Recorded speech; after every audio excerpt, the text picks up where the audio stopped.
Been married for over 40 years now. It's a happy marriage. There's obviously, like all marriages, there's pluses and minuses. I've got 2 sons who have grown up. My double life would surprise a lot of people I know, and I've been doing it for 60 years now. Like a chameleon, I can transform. This room's my little secret, from most people. I call this room my oasis. I can go here and forget about anything else happening and then transform myself if I want to, or just work out what I'm going to wear. I can walk around, I can feel my clothes, and suddenly I'm transformed into a different world. My wife doesn't know about this room. I will never tell my wife about this room. She's never seen me dressed, and she's never seen a photograph of me dressed. Cross-dressing is so often misunderstood that it's probably best you set aside everything you thought you knew about men wearing women's clothes.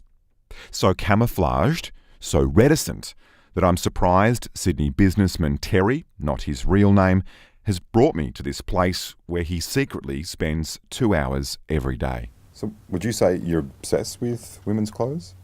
You'd probably assume that I'd suggest, yes.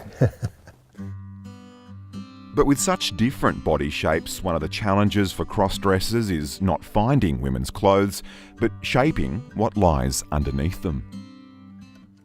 My fashion style would be, older woman. I guess you'd put me in mother of the bride category. Part of cross-dressing is also being able to pass. The lumps and bumps are, it's more a case of I was given guidance by Tanya. They're designed to go in chlorine, salt water, hot tubs. The strangest request I've ever had was a gentleman asking me to put it in a toolbox or in a beer box sent to his work site, which has contained boobs, padded pants, the fake vaginas, wigs, the whole kit and caboodle. It really gives you a good bum look. So how many of these would you sell a year? Thousands. Thousands of bums? Yeah. So thousands of men? Yes. Well, I am still keeping a secret from a number of people, mainly because I'm not happy. They may react badly with it. It was something that was frowned upon. So, like any child, I hid it. In my later life with my wife, it was eating me up inside, and that was the problem. She didn't know about it in the start of our relationship, and my marriage did break up because of the cross-dressing. The fact that it was something that I couldn't give up and she couldn't accept.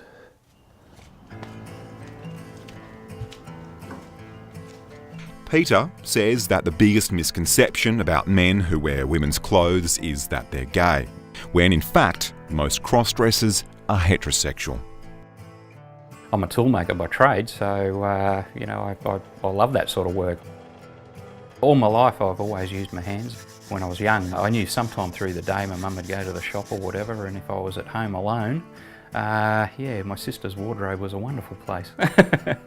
I found a lot of nice things in there, and of course I kept that secret too. I made sure that no one ever knew, because even at a young age I knew that boys were boys and boys didn't wear dresses. I spent time in the Army Reserve. I love shooting and fishing. I like all those camping, manly pursuits. So I'm a fella, but I like to dress from time to time as a girl.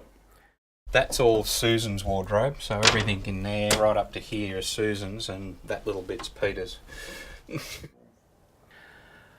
I kept a secret all the way up until my first marriage. The darkest moment I ever had about the whole cross-dressing thing would have been when my first wife and I split up. That was devastating for me. I loved my wife, I loved my kids. They were only very young at the time, and we were a happy family. And to have that all torn apart for something I didn't understand or didn't know why was just absolutely gut-wrenching. I won't say I ever got to the point that I felt like I'd commit suicide, but those thoughts went through my head as far as thinking to myself, well, life's over. What's the point? how can I go through life feeling this way? It's contradictory to everything I am. These men, with heartbreak and hosiery in common, would remain cut off from each other if it weren't for the Seahorse Society. You see, they're all members of Australia's oldest and previously secret cross-dressing club. Attitudes to cross-dressers in the late 60s and 70s were rather unfortunate. At that stage, of course, homosexual activity was totally banned and in fact illegal. The police used to arrest people if they were males and they were dressed as a female, check their underwear. If they had male underwear on, they'd let them go. They might have been going to a fancy dress party. If they had female underwear, as far as they were concerned, they were gay and they needed putting in a cell, bashing up or whatever else they felt was appropriate. So it was a very scary time for a lot of people, but those first members of the society were people that were challenging society's values at the time. And it was a very secret society too, in that to join, you know, you had to have an interview with someone and they'd check you out. It wasn't advertised. You had to become a member to actually learn where to go. You thought you were the only one in the world that did this, and suddenly you find there's a lot of like-minded people. The first time I went to a Seahorse meeting, my reaction was, I could be better dressed. In retrospect, my makeup was very sus, but you learn as you go along. But even with the outlet of the Seahorse Society, the pressure of living a double life was too great for some. We've had some suicides in the club because men just can't cope. One of our presidents who had, because of his job, moved to a mining town in the middle of Australia, he only did it for 6 months and he committed suicide. It was just too much for him. We've got everyone. We've got, you know, from garbage truck drivers to mechanics to airline pilots to politicians. It's really a societal thing. For someone who's never heard of it, it would be mysterious and confusing, and why would somebody go to all that effort? It's puzzling, I think, to the outside person. In the 2.5 years that I've been doing this, I probably have transformed around between 80 and 90 people. My youngest who's been transformed is 23 and the oldest is 78. They're shy about admitting this, both to themselves and to anyone else. Many of them, if not most of them, have told me that I'm the first person they've ever shared this with in their entire life.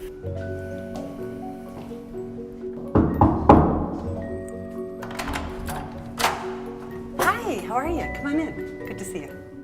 For cross-dressing men who know on which door to knock, Ophelia is part stylist, part co-conspirator, part big sister, guiding men through realising their fantasies, keeping their secret safe. They're by and large married, heterosexual, devoted fathers, keen husbands, really stand-up citizens in every sense of the word. And they just haven't been able to reconcile this compulsion that goes way back to usually when they were 5, 6 years old.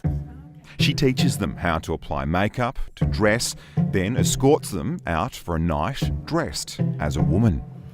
Got really perky boobs. My role as a chaperone is I will facilitate the entire experience to be a smooth running affair. I will have thought ahead about the fact that she might need flats at 2 or 3 in the morning.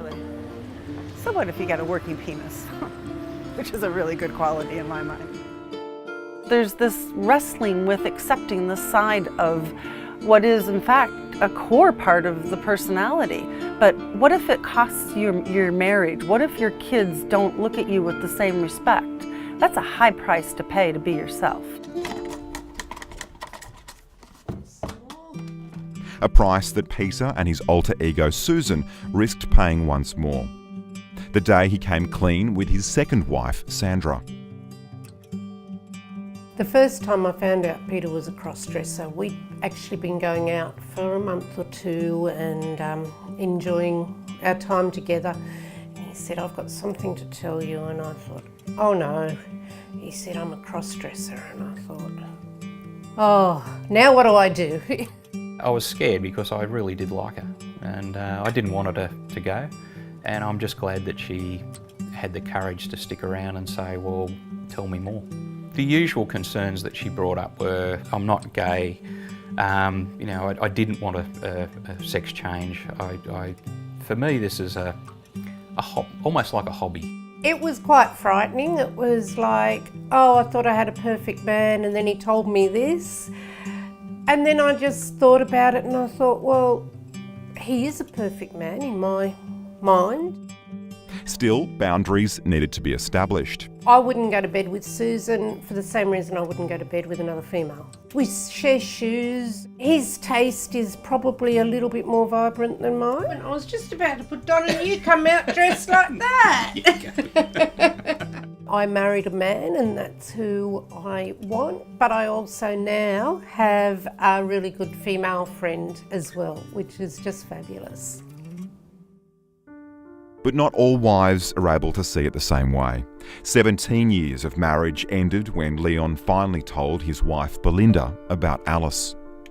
It's something that sort of lurks there, and it's a bit like sort of you want to confess your soul.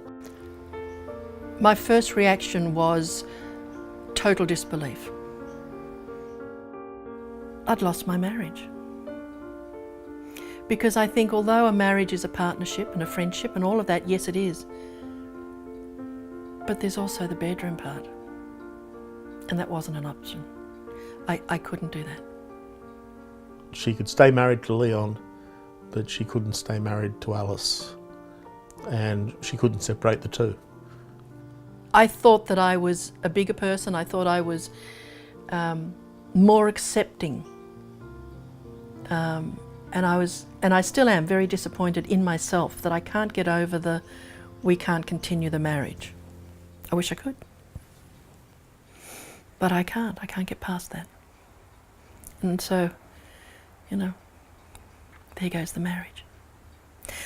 But I haven't lost that friendship, which I'm very fortunate for, very. Sorry. He is my best friend. He, she.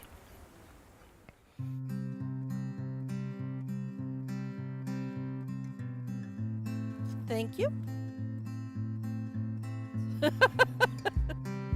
Leo, Alice, the tap's broken. Can you come and help for a minute? It's very hard to kind of put into words how you feel, but it wasn't just the case that my then husband, Leon, wanted to wear dresses. That wasn't it. It was who he was inside. I had no idea.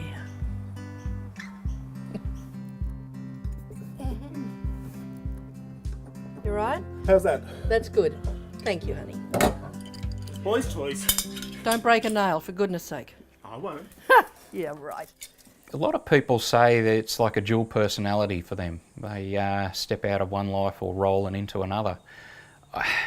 For me, that doesn't cut it too well. I'm Peter, I'm Susan, I'll come to either. I'm the same person, I really am. Yeah, I think there's too much secrecy in the world, so I think the more that people are themselves and open and honest, not only with themselves but with the wider community, I think it's just better for everyone. You got a new pair of shoes, where'd you get them from? It's a Melbourne store. Yeah. So it's not for me like a dual personality or anything, it certainly is just a part of me and who I am. 18, look at that. He's taught me to shop. I never used to go dress shopping, I hated it. I mean, I love going to Bunnings, but he loves going dress shopping, so. Whether I wear a dress or not doesn't hurt anyone. As a matter of fact, if I go shopping, it's probably better for the retail industry, because there's a lot of guys out there that would probably buy up a lot of nice clothes if they were given the opportunity. Yeah, I think with the right outfit, that'd look fantastic. That is one part of him. If he didn't have that part in him, maybe I wouldn't have fallen in love with him. It's accepting the person that you're with for exactly who they are. I think that's the secret, if there is any secret.